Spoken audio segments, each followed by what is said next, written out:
მოგესალმებით, დღეს ჩვენი პოდკასტის მორიგი ეპიზოდი იწერება. უღრმესი მადლობა პოდკასტ ზონას იმისთვის, რომ მასპინძლობს.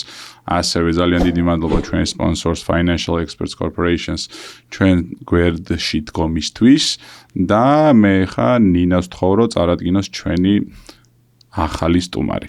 მოგესალმებით. დღეს ვყავს სტუმარი, რომელსაც საქართველოს განათლების სისტემაში პრაქტიკულად ყველა დონეზე უმუშავია და დღეს ჩვენთან არის ნათია ზედგინიძე, განათლების ექსპერტი და პროფესორი. ნათია, ძალიან დიდი მადლობა, რომ დაგვითმეთ დრო. და პირველი კითხვით ვასკა. უღრმესი მადლობა ნათია იმისთვის, რომ გვერდში გახართ და ჩვენი სტუმარი ხართ დღეს და ტრადიციული კითხვა გვაქვს ეგეთი რა. რა გინდოდათ რომ გამოსულიყავით ბავშვობაში? პირველ რიგში დიდი მადლობა მოწვევისთვის და წარმატებებს გისურვებთ. ვიცი რომ პირველ ნაბიჯებს დგამთ და რაც თავარია მომიწონა და მომწონს ის ჩანაფიქრი, ის მისია, რომელიც დაისახეთ ამ ფორმატის ფარგლებში და დარწმუნებული ვარ მჯერა, რომ სასარგებლო იქნება ახალგაზრდებისთვის და არა მხოლოდ მათი მშობლებისთვისაც, ესეც არსებით ძალიან დიდი მადლობა. სწორი ხედვისთვის. მადლობა და მე ვფიქრობ არა, მინდოდა გამოსულიყავი ექიმი, მთელი გულით მინდოდა გამოსულიყავი ექიმი, იმდენად რომ მაშინ ჩემ დროს სკოლის ჯგუფის ექიმებიც იყვნენ და ჩანთა მქონდა შეკერილი ჯვარი ეხატა, ჩემი ხელით შევკერე და როდესაც სპორტული აქტივობები იყო, თუ ვინმე დაეცემოდა, მისთვის უნდა მეშველა, ასე ვთქვათ და მნიშვნელოვანი როლი ჰქონდა. ძალიან მინდოდა. სამწუხაროდ არ ვიცი რატომ, მაგრამ ეტყობა ვერ მოვინდომე, ან არ მოვინდომე საკმარისად. თუმცა ეხლა ვარ ვიტყოდი ალეგორიულად აზროვნების, ფიქრის, განათლების ექიმი ალბათ. შვენიერი ტრანსფორმაცია არის, ნუ მეტად საჭირო მე მგონი. თქვენ კარიერაზე რომ გადავიდეთ, მოკლედ ძალიან მნიშვნელოვანია აკადემია, სამინისტრო, საერთაშორისო ორგანიზაციები, როდის იყო რაღაც ის კონკრეტული გარდამტეხი მომენტი, როცა მივხვდით, რომ აი სწორედ განათლების სფეროში გინდათ საკუთარი თავის რაღაც პოზიციონირება.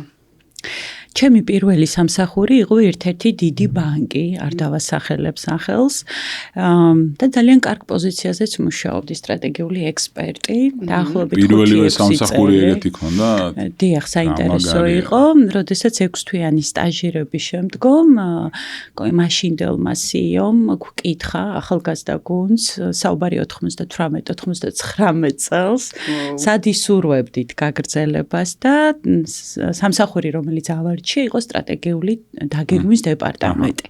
ძალიან საინტერესო იყო, იმიტომ რომ იყო ანალიზი, ანალიტიკა, ანგარიშების წარმოება და ასე შემდეგ. თუმცა გარკვეული პერიოდის შემდგომ მივხვდი, რომ საბანკო სექტორი ზოგადად ნაკლებად იყო ჩემთვის საინტერესო და უფრო მინდოდა იქ, სადაც იქნებოდა უფრო მრავალპროფილური საქმიანობა, ცოდნის გადაცემა, ამავდროულად ცოდნის მიღება და აი 2006 წელს მახსოვს ჯობსჯი მაშინ ახალი იყო და მოხვდი ერთ-ერთ უნივერსიტეტში გასაუბრებაზე და დავიწყე ჩემი პირველი ლექციები, პირველი ჯგუფი მყავდა 12 სტუდენტისგან შემდგარი ორგანიზაციულ ქცევას ვკითხულობდი და მას შემდგომ უკვე დაიწყო განათლების სექტორში, უკვე 20 წელია, რაც ვარ სხვადასხვა რანგში და ძალიან მიამაყება. ძალიან მაგარი არის.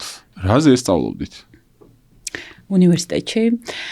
მე მაქვს დამთავრებული თბილისის სახელმწიფო უნივერსიტეტი, ბაკალავრიატი, მაგისტრატურა, დოქტორანტურა, 2006 წელს ეკონომიკის მეცნიერებათა დოქტორი და მეორე მაგისტრატურაც მაქვს კავკასიის უნივერსიტეტში. შვენიერი, ანუ ეკონომისტი იყავით ესე რომ ვთქვა და მე ეკონომისტობიდან მე მოდიხართ განათლებაში. დიახ.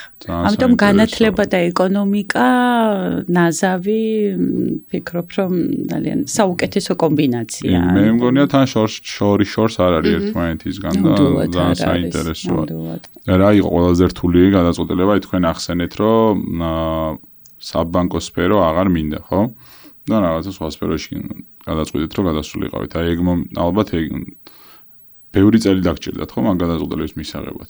და ეგ სირთულე რაში მდგომარეობდა? სხვათა შორის არ დამჭირდა ბევრი წელი. ერთმა ადამიანმა, რომლის მადლიერიც ვარ, რაღაც მომენტში, ასე ვთქვათ, ესეთი რამე მითხრა, რომ შენი დიპლომით, ასე ვთქვათ, როგორ თქვა, ფიქრობ, რომ საბანკო სექტორი შენთვის შეიძლება ნაკლებად ესეთი იყოს პერსპექტიული.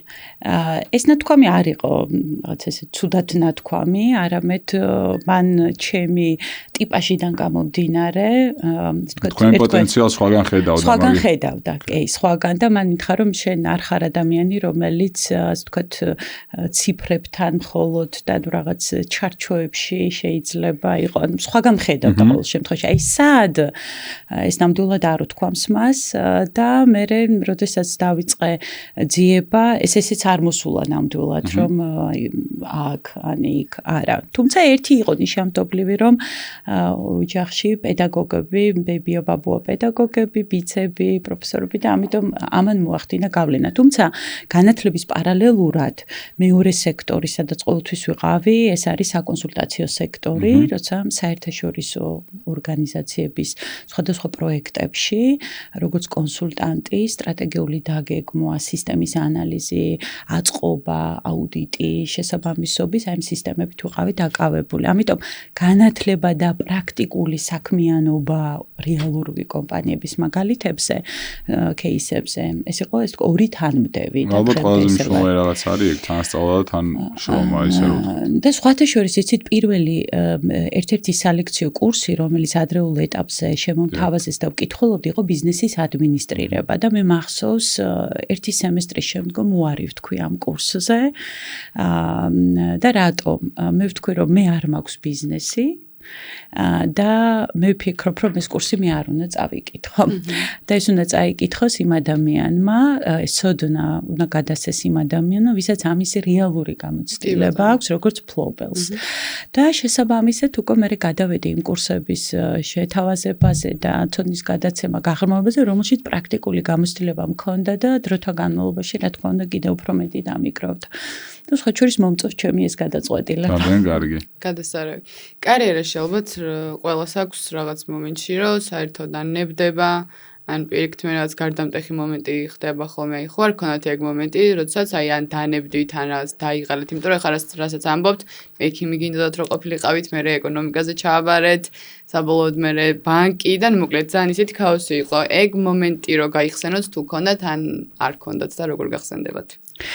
ყოფილა ესეთი მომენტი, როდესაც ნახეთ რა არის დღევანდელობაში სიტუაცია ძალიან შეიცვალა საერთოდ მარტო ჩვენს ქვეყანაში არა ზოგადად და როგორი გახდა ადრინდელი ასე ვთქვათ აზროვნებით იყო ის რომ როდესაც დაამთავრებდი უნივერსიტეტს ეს უკვე საკმარისია გაქვს დიპლომი და სადღაც იწყებ მუშაობას და მუშაობ დღევანდელობაში 4-5 წლიანი განათლების დადასტურების დიპლომი ეს არის მხოლოდ ვამბობ ბილეთი შესასვლელად დასაქმების ბაზარზე. მაგრამ არა იმისთვის რომ იქ დარჩე, მდგრადად იყო და მით უფრო რომ განვითარდე. ამით იმის თქმა მინდა რომ ჩემს თაობაში განსაკუთრებით და როცა ვხედავთ რომ ესე ტექნოლოგიები ელვისებურად იზრდება, ვითარდება, როდესაც ახალგაზრდებს აქვთ სხვა ინფორმაცია და ეს ინფორმაცია ჩემ დროს ჩემ თაობას მოკლებული ვიყავით, ხო? ნამდვილად ყოფილა მომენტი, როდესაც მე ფიქრია, რომ მე უფრო მეტი რაღაც თანამედროვე ტექნოლოგიური თუნდაც ცოდნა ან უნარი მჭირდება იმისთვის, რომ დავეწიო გარკვეულ საკითხებში შედარებით ახალგაზრდა თაობას. კი, ყოფილა ასეთი ნამდვილად და მე მისწავლია და დღემდე ვსწავლობ გარკვეულ საკითხებს და კიდევ მაქვს ჩანაფიქრი ისეთი საკითხები ვისწავლო, რომლებიც გამონადგება. სხვა შორის ფსიქოლოგია მინდოდა ძალიან და ფიქრობ, რომ არ არის გვიან და ვნახოთ, ფიქრობ. დრო უნდა მოძებნო. კი, საინტერესო. იმიტომ რომ მომავლის პროფესიებში ემოციური ფსიქოლოგია იქნება ის, რომელსაც ხელოვნური ინტელექტი ფიქრობ, რომ მაინც ბოლომდე ვერ ჩაანაცვლებს. როდის მიხვდით, რომ სწორ გზაზე idekit? როდესაც არასოდეს არიხლები, როცა აკეთებ იმას, რასაც აკეთებ. ტაქსიამონებს ალბათ. ეს უწყვეტად. როდესაც დრო, როგორ გითხრათ, დრო არ მთავრდება 6 საათზე, როდესაც სამსახურს ამთავრებ და ის გრძელდება და ვერ გრძნობ უბრალოდ ამ დროს. კი, შეიძლება ფიზიკურად რაღაც მომენტში გადაიქანცო და თქვა რომ დასვენება მჭირდება, იმიტომ რომ სხეული შეიძლება ვერ მიყვებოდეს გონებას ამ შემთხვევაში. მაგრამ ის გადაღლა, რასაც თქვენ ამბობთ, ან როდისმე თუ მე ფიქრობს, რომ მოდი შევიცვლი პროფესიას, ასეთი არასოდეს რატომაც ხო არ მქონია. არა, არ მქონია, ნამდვილად. იქ ვარ, სადაც უნდა ვიყო. გადასარავია. კარგი რაღაცა არის, როცა მაგას გძნობთ რა შინაგანად. და მაგ დროს მართლა ალბათ არ იღალები რა. ძალიან საინტერესო რაც ახსენეთ, რომ აი ეს 4 წელი სწავლის რა. მნიშვნელოვანი მომენტი არის, რომ დღეს მართლა ისე ვითარდება რაღაცები, რომ აი ეს 4 წლის დიპლომი რას აკეთებს, მოკლედ, აი თქვენი აზრით. ის კი ახსენეთ, რომ რაღაცა ბილეთია, მაგრამ მე მგონი სისტემაზე უფრო გამომხილოთ ყურადღება სწავლის ამ შემთხვევაში, რა და განათლების, რომ როგორ უნდა დაეწიო თანამედროვეობას. იძლევა თუ არა მაგ ყველაფერს თანამედროვე სტანდარტების მიხედვით, რავი, თანამედროვე ქართული განათლების სისტემა. თქვენ ახსენეთ თავში დასაწყისშივე ჩვენ როცა საუბრობდით ცოდნის ეკონომიკას ახსენეთ და ცოდნის ეკონომიკა არის სისტემა, რომლითაც ვარ დაინტერესებული, იმიტომ რომ ეს არის განათლების და ეკონომიკის ნაზავი და ძალიან საინტერესო რამეა, რომელიც ამბობს ძალიან ადრეული ეტაპიდან იწყება და ამბობს ესეთ რამეს, რომ ეკონომიკა ეს არის ინტელექტუალ ადამიანური კაპიტალი, ინოვაციები, მეცნიერება და უწყვეტი განათლება, ამათი ერთობლიობა. ანუ ეს არ არის, ჩვენ ვიცით რომ ეს ეკონომიკა არის რესურსების გადანაწილების სისტემა, ხო, ესე რომ დავარქვათ და ცოდნის ეკონომიკა ამბობს და სხვათა შორის OECD პირველად ეს ტერმინი 1996 წელს დაამკვიდრა ოფიციალურად შემოიტანა და ძალიან საინტერესო განმარტება გააკეთა და ამას დავლინკავ ზუსტად თქვენ რაც კითხვაც დასვით რომ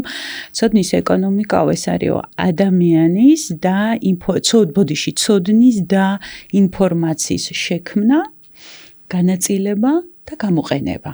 ენახეთ ინფორმაცია და ცოდნა, ინფორმაცია და განათლება, ხო?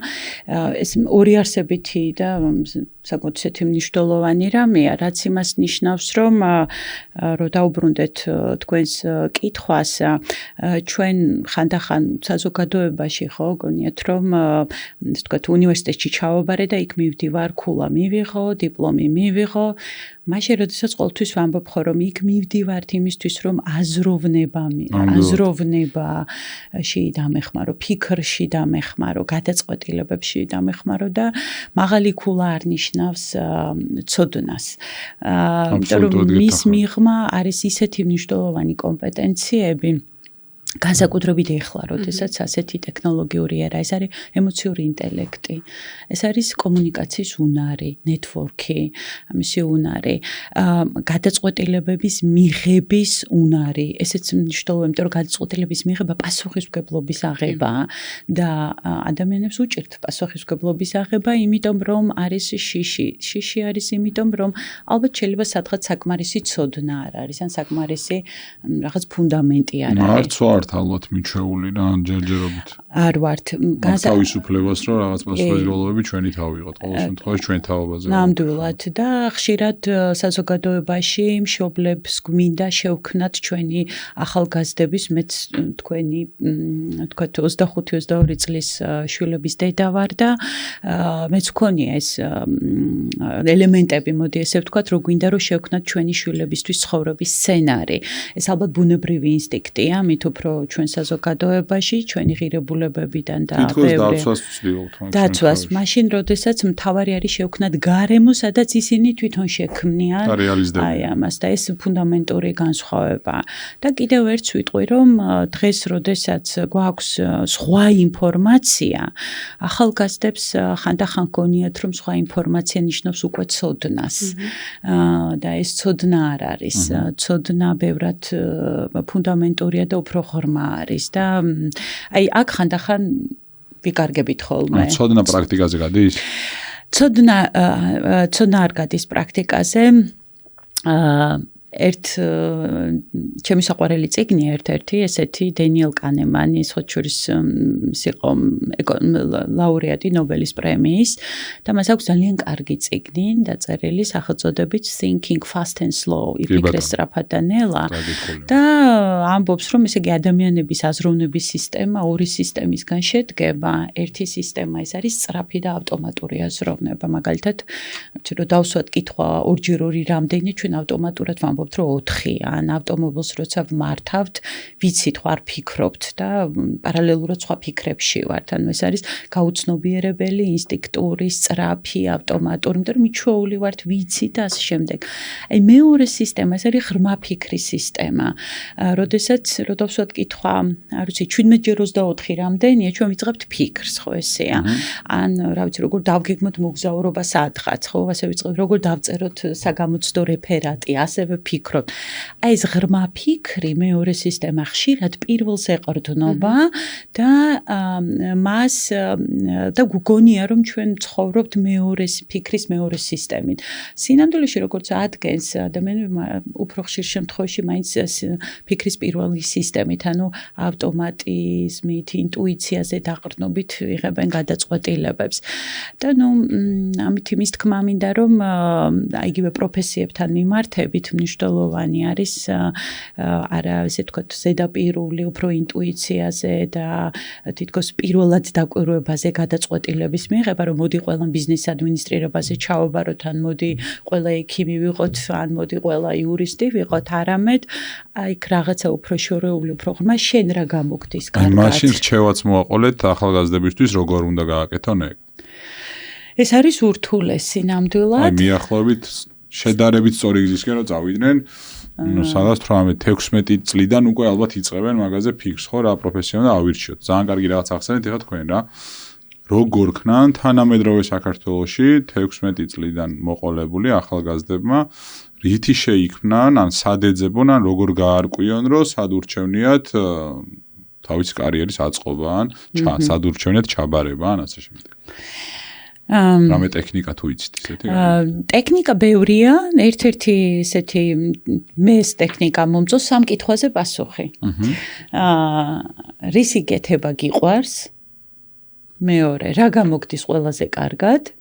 და მესამე, რაში გადაგიხდიან ფულს? აი ამ სამის კვეთაზე რაც მოხდება, მაგალითად, გიყვარს ფოტოების გადაღება, მაგრამ შეიძლება კარგად არ გამოგდის.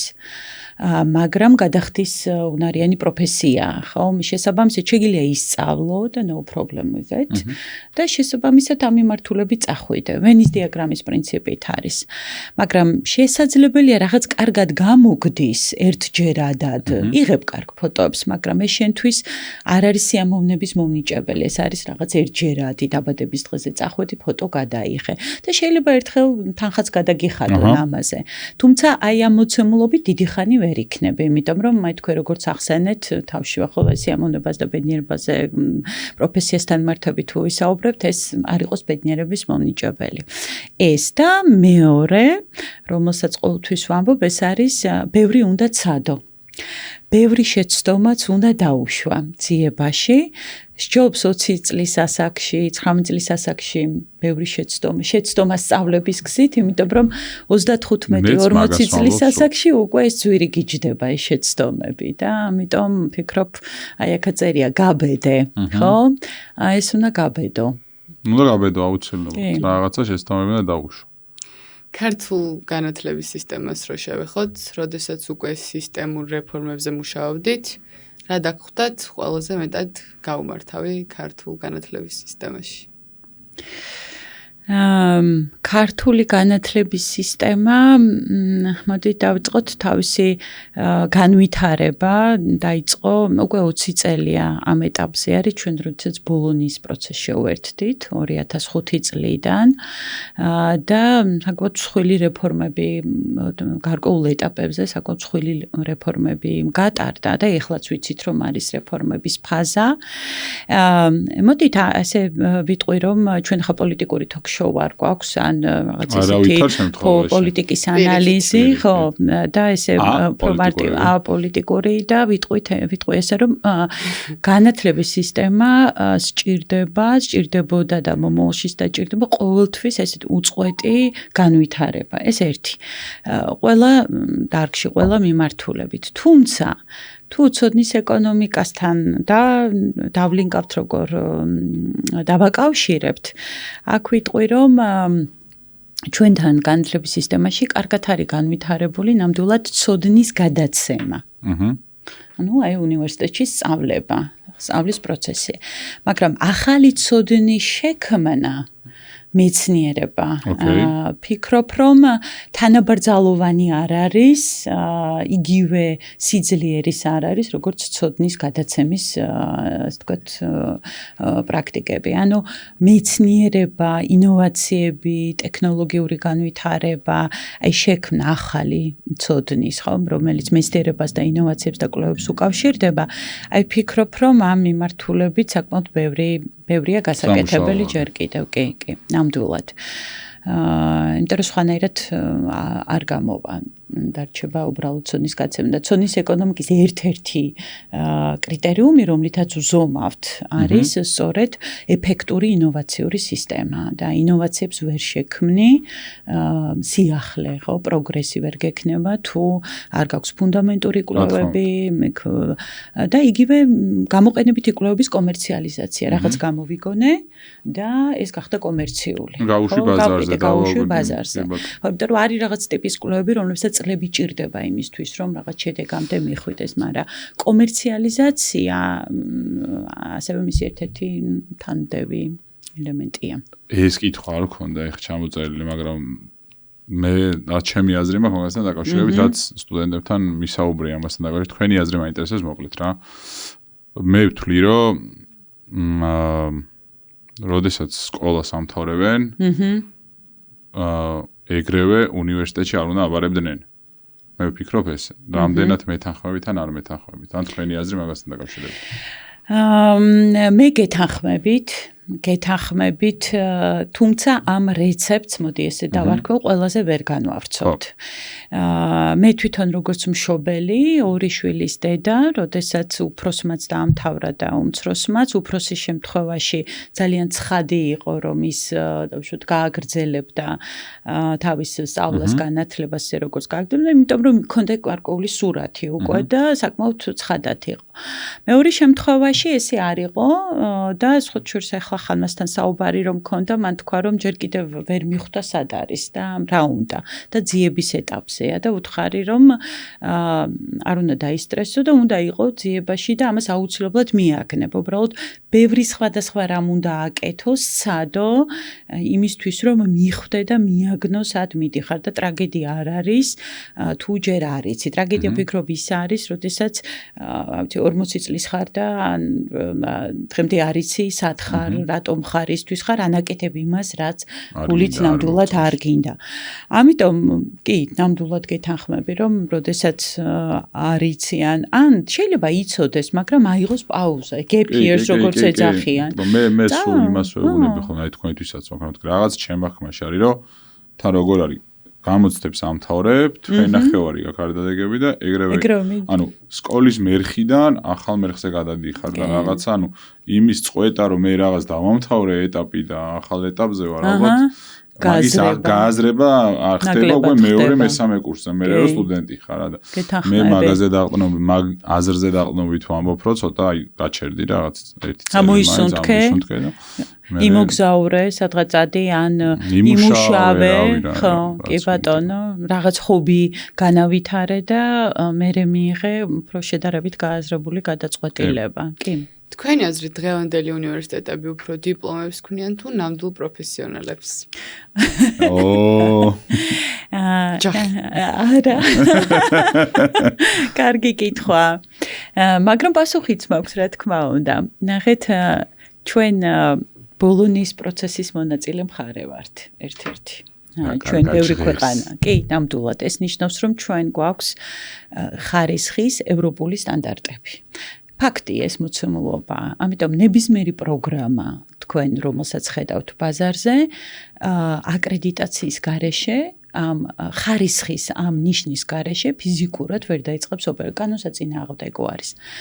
რა თქმა უნდა, არსებობს რეიტინგული უნივერსიტეტები და რეიტინგული პროგრამები და მეთანხმებით, ისევე როგორც რეიტინგული აკადემიური რესურსი, ხომ, ლექტორი, ვინ ასწავლის, როგორ ასწავლის და ასე შემდეგ ასწავლის და ამ კუთხით ესე ვიტყოდი, რომ საქართველოში ჩვენ გვაქვს ეს თქვა სიჭრელე ალბათ ამეთანხმები ხო ერთ უნივერსიტეტში ვართ თან ვასწავლეთ ხო ესეა სიჭრელე გულისხმობ სიჭრელე რა გქოთ ანუ სავალდებულო მინიმალური ხარისხის სტანდარტი ევროპული სტანდარტი არის ამას ყველა უნივერსიტეტი აკმაყოფილებს 64 უნივერსიტეტი გვაქვს ქვეყანაში 19 სახელმწიფო დანარჩენი კერძო უნივერსიტეტი მაგრამ ამის ზევით ამას თქვათ threshold-ის ზევით ესე რომ დავარქვათ, რა თქმა უნდა, ყველა ერთნაირი მოცემულობის და ყველა ერთნაირი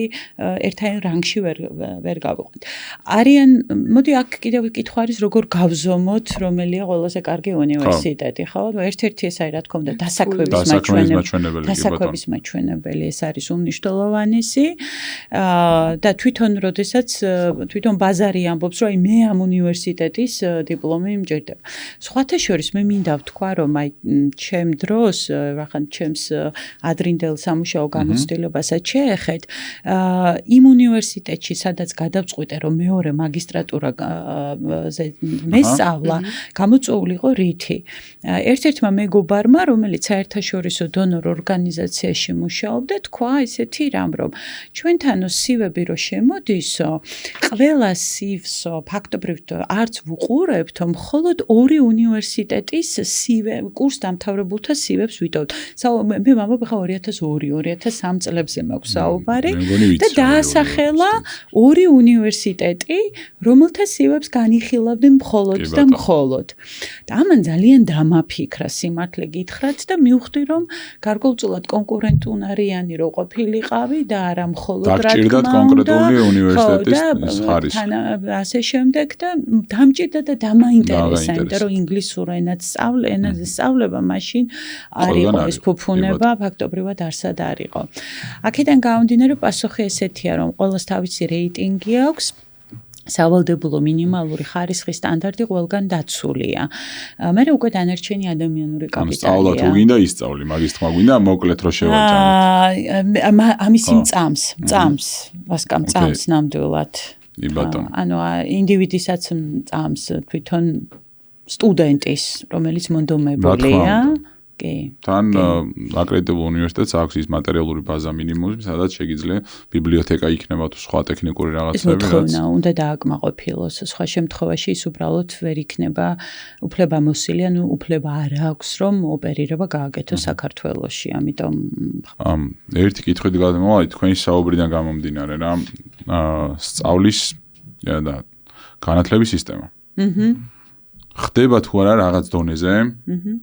განათლების სისტემაში რისი სტატისტიკა იცით? აი თქვენ ახსენეთ რა, რამდენიმე პროფესია არის ხოლმე სხვადასხვა პერიოდულობით, რაც ჩნდება, რომ ეგ არის პოპულარული.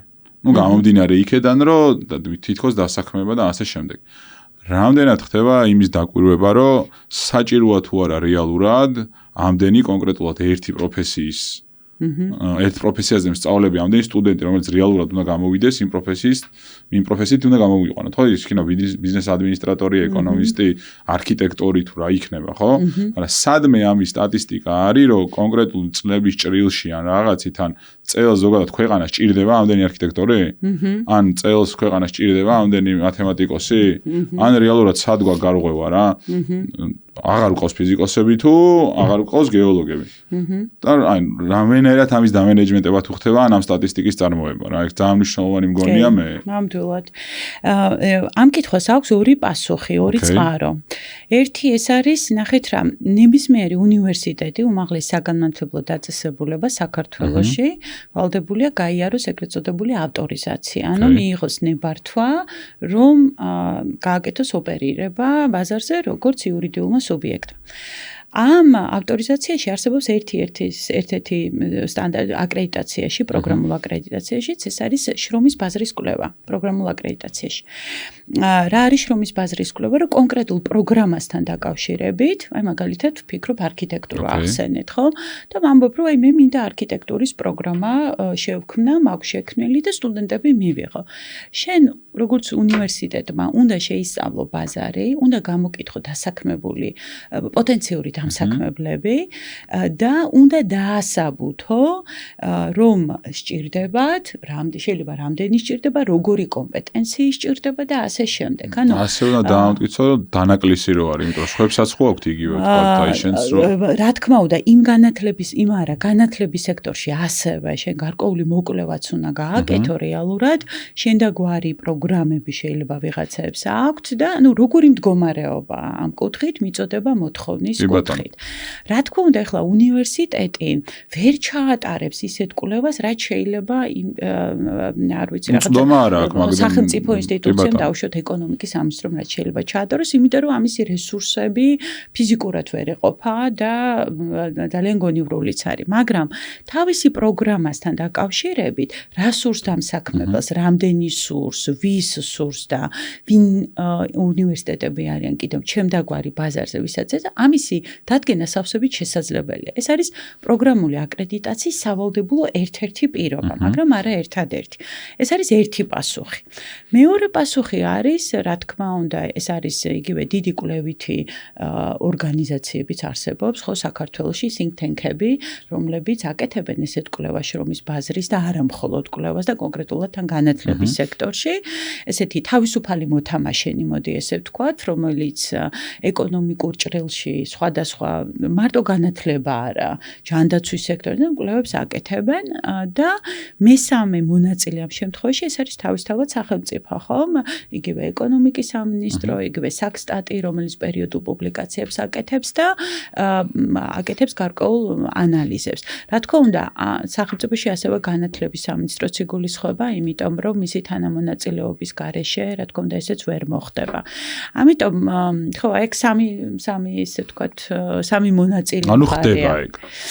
ეს ხდება, კი, მაგრამ მე ვიტყოდი, რომ ალბათ სადღაც კონსოლიდაცია და ეს შეხვედრის წერტილის უნდა იყოს. შეხვედრის წერტილი უნდა დაემთხვას ეს სამივე მხარე. ხო, აი ეს სამივე ერთად უნდა ერთმანეთს შეხვდნენ, იმიტომ რომ უნივერსიტეტი სხვანაირად ვერ გაატარებს აკრედიტაციას და უნივერსიტეტი ამავდროულად ვერ ჩაატარებს ახლა უზარმაზარი ბაზრის ესეთ ანალიზს. და რაზე უნივერსიტეტები რის საფუძველზე აკეთებენ ამ კვლევებს, ხო? თავისთავად საქსტატის მონაცემებზე, საერთაშორისო ორგანიზაციების, მაგალითად სოფლიო ბანკი, OECD და ასე შემდეგ ცნობილი საერთაშორისო ორგანიზაციების რეპორტების ანგარიშები წლიური კვარტალური, ჯობსის ანალიზი სხვათა შორის ერთ-ერთი წყარო არის, ანუ რა პოზიციებზე არის ყველაზე ხშირი მოთხოვნა, სახელფასო, ასე ვთქვათ, ანალიზი ასევე არის და ასევე ჩაღრმავებული ინტერვიუები და რაოდენობრივი კვლევა პოტენციური დამსაქმებლების. საკმაოდ დიდი კვლევა. კომპლექსური რამე არის, საკმაოდ დიდია, კი, და დიდ რესურსს და დროსაც მოითხოვს. იმიტომ მარტივი არ არის, მინდა გითხრათ. ნამდვილად. წარმოვიდგინე ახლა და წეგან შევეხეთ ტექნოლოგიებს ისე გაგვრით და ახლა მაინტერესებს ამასაც თითქმის ყველა ჩვენ სტუმარს ვეკითხებით. AI-ის და ტექნოლოგიების ფონზე როგორ ფიქრობთ, რომელი პროფესიები გაქრება, ან რადიკალურად ესე შეიცვლება ჩაგვანაცვლებს 10 წლის პერიოდში? AI ჩაანაცვლებს იმ ადამიანებს, ვინც AI-ს არ იყენებს. არ ვიცი ხა მე ვთქვი ეს პირველად თუ არ ვიცი, მაგრამ მგონია მართლა ესე, რომ თუ AI-ს არ იყენებ, თუნდაც რუტინულ საქმეს აკეთებ და შენ AI ჩაგანაცვლებს. ანუ ნებისმიერ დონეზე, იერარქიაში შენ AI დაგჭირდება. ამიტომ ესე იგი ნომერი პირველი და მეც ახლა ამ ეტაპზე ძალიან ინტენსიურად ვსწავლობ ხელოვნური ინტელექტის გარკვეულ კურსებს გავდივარ, ოღონდ არა generic AI, ესე იგი ChatGPT და მსგავსები, არამედ agentic AI, რომელიც კიდევ უფრო მეზოდონედ ითვლება, ასე ვთქვათ და ძალიან საინტერესო არის.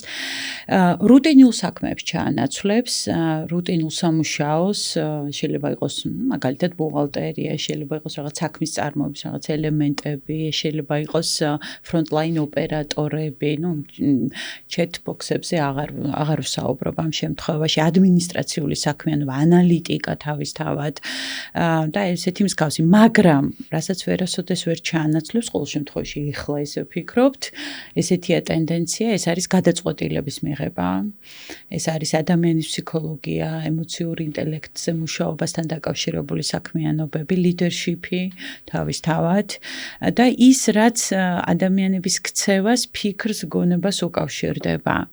განათლებაში შეიძლება გარკვეულ დონეზე ჩაგვანაცვლოს ჩვენ, რა თქმა უნდა, მაგრამ მე ვფიქრობ, რომ ყოველთვის იქნება მაინც ის ნიშა, სადაც სტუდენტს ენდომება, რომ ცოცხალი ადამიანი შევიდეს აუდიტორიაში, გადასცეს ემოცია, იმიტომ რომ სწავლების პროცესი ეს არ არის მხოლოდ თეორიის მოყოლა, ეს არის ემოციის გადაცემა და ეს არის მათთან ეს connection, ხო, კავშირი, რომელსაც ხელოვნური ინტელექტი ვერანაირად ვერ ჩაანაცვლებს. მოკლედ ერთი კითხვა მაგია, თქვენ მუშაობთ knowledge based ეკონომიკაზე, ხო, ცოდნაზე დაყრდნილ ეკონომიკაზე. საინტერესოა ძალიან და ერთი ორი სიტყვით რო გითხრათ რა არის რა. თავში ვთქვი გარკვეულწილად, მაგრამ ეხლაც ვიტყვი,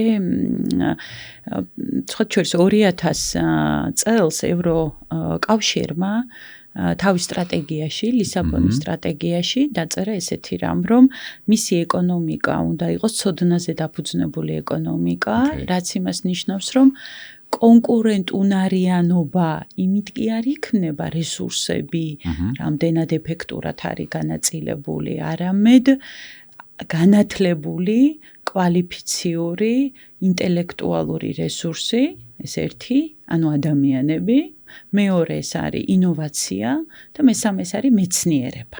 ეს არის ძალიან მნიშვნელოვანი.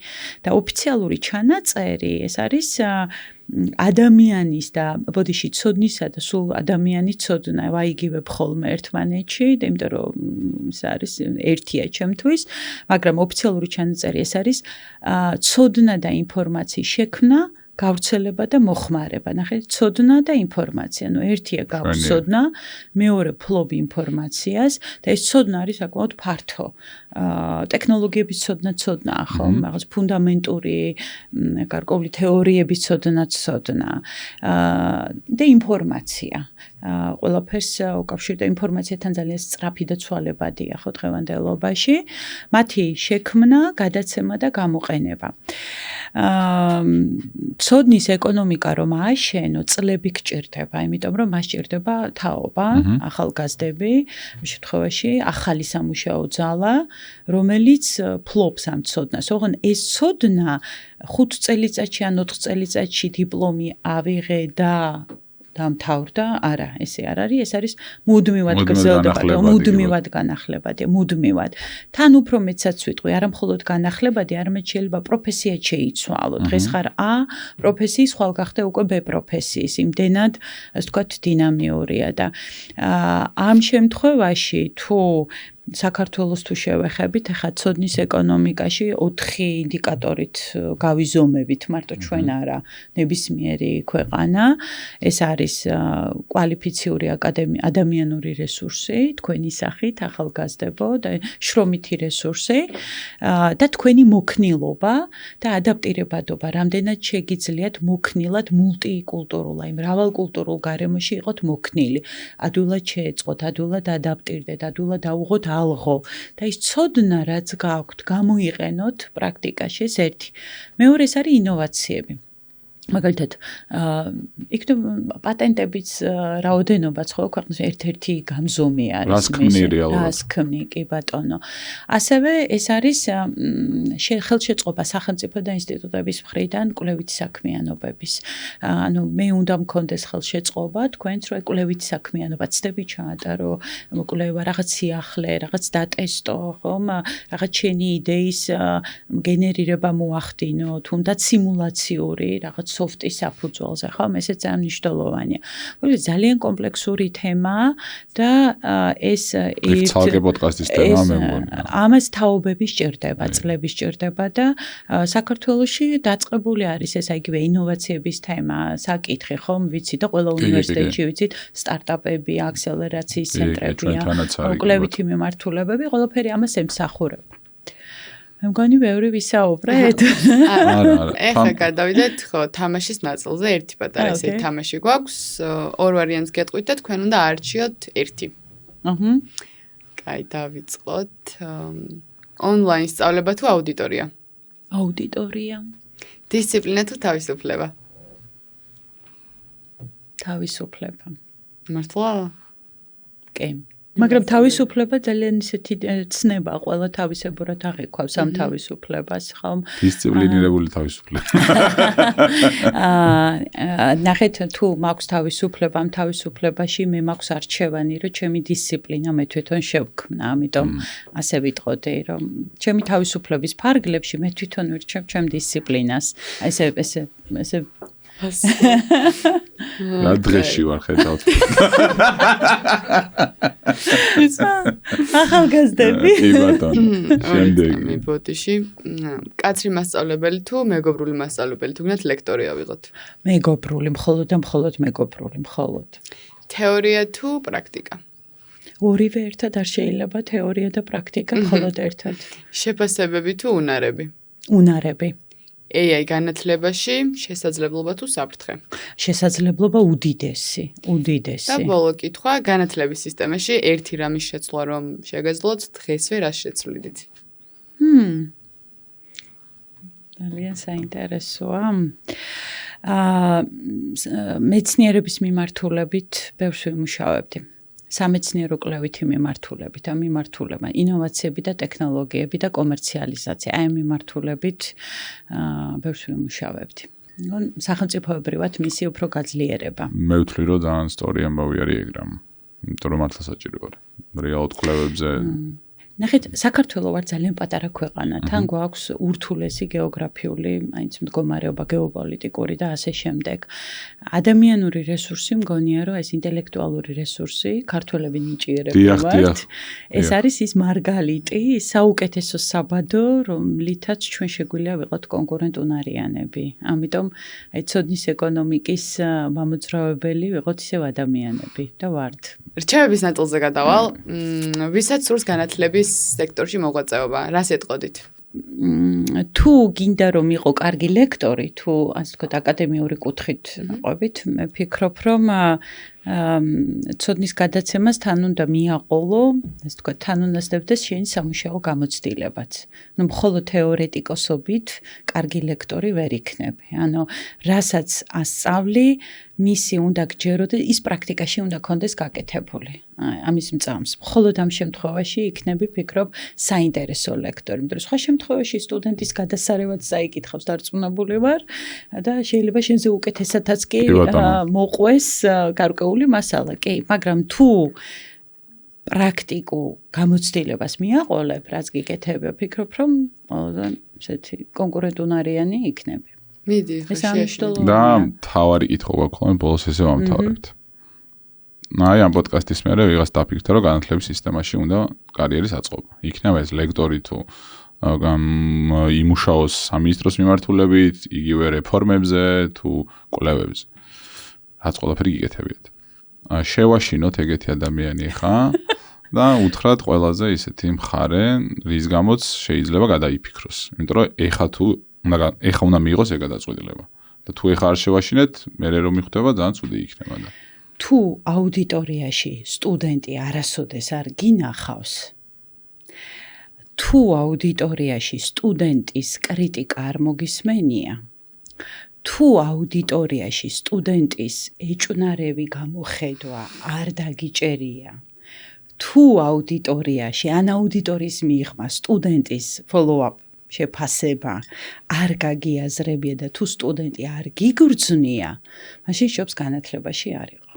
იმიტომ რომ განათლება იწყება აუდიტორიიდან სტუდენტთან ურთიერთობით. ეს არის საწყისი. მერე დანარჩენი უკვე არის მასზე დაშენებული სისტემები და ასე შემდეგ. ამიტომ მე ვფიქრობ, რომ თუ გინდა რომ განათლებას ემსახურო, პირველი ყველაზე მნიშვნელოვანი საფეხური და თან პირველი არა, მუდმივი საფეხური. აი ყოველთვის თან რო უნასდებდეს, იმიტომ რომ პულსზე გიჭირავს შენ ხელი. რას ფიქრობს სტუდენტი და როგორ ვითარდება და როგორ მე შემიძლია თქვა რომ 2006-2010 წლების სტუდენტებს და რო შევადარო ხა დღევანდელი სტუდენტები ძალიან დიდი განსხვავება მათ შორის. ძალიან დიდი განსხვავება, ძალიან ბევრ რამეში და მათ შორის ჩემშიც, რა თქმა უნდა, იმიტომ რომ სტუდენტებთან ერთად შენც ვითარდება. ამიტომ სტუდენტის გარეშე განათლების სისტემაში რაც არ უნდა განათლებული იყო, მე ვფიქრობ, არა, არ მეთანხმები? მე გეთანხმებით აბსოლუტურად. ბევრი რამე მინდა ვთქვა, მაგრამ მე ჩამქოლავენ ესენი არაცდიო მე თქვენ. თქვენ რას ფიქრობთ? არა, კი, გეთანხმებით აბსოლუტურად. ეგრეა. იმ მზაობა არის ყველაზე მნიშვნელოვანი ჩემთვის ეგრეა. რომ მზაობა იმისთვის, რომ რავი, ზუსტად იმ გამოწვევების ამათან ურთიერთობისთვის vat უნდა იყო. თან დღევანდელი თაობა, რომელიც არის კრიტიკული, აუცილებლად. ჯანსაღად ამბიციური. ნამდვილად. ექსპრესიული ნაკლებად, უფრო ინტროვერტები შეიძლება ნაკლებად ექსპრესიული. ხანდახან ვერ ხვდები, რა მოსწონს, რა უხარია, მოსწონხარ თუ არა, რამდენად მისაღებია შენი მოსაზრება, ხო? მე ძალიან რთულია ხოლმე ეს დაადგინო. და ანუ ასე ვთქვათ, ემწი ახსვლებში, ხო, შეიძლება შეცდომაც დაუშვა. რა თქმა უნდა. შეიძლება შეცდომა დაუშვა. როგორც ლექტორმა მზად უნდა იყო. კი, მზად უნდა იყო, მაგრამ მზად უნდა იყო იმისთვის, რომ სხვა შორის თვითონვე რო კითხო, რა გააუმჯობესო შენს თავში, გიპასუხებენ, გეტყვიან. და ამისი მოსმენის და გაანალიზების უნარი თუ გაქვს, კარგად მიიღებ.